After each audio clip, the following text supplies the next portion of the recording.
na střelinu, pojď. Jak? Pojď. Nemáme. Ani, to na ní prožujeme. Zdar. Zdar. HV Adventure, AV Adventure. Hanna, Mensa, Mensa. whatever.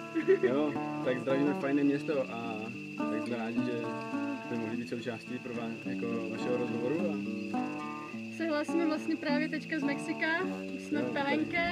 Super, Takže ruiny, za náma všechno možné, strašně staré. majské pyramidy a všechno ostatní. Jo, májové, to je ta největší pravda na světě.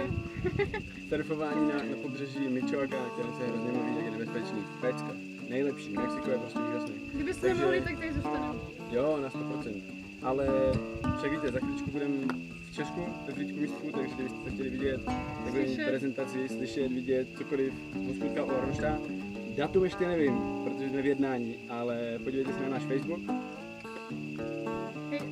HV Adventure. A na náš Instagram. HV Adventure. A na náš YouTube kanál. Počkat, to je HV Adventure. všechno hvadventure.net, takže kdybyste měli zájem si něco přečíst, tak mrkněte na www.hvadventure.net.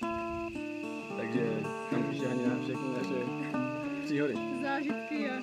Tak se mějte pěkně a užívejte a uvidíme se u Arnošta. Čau, čau.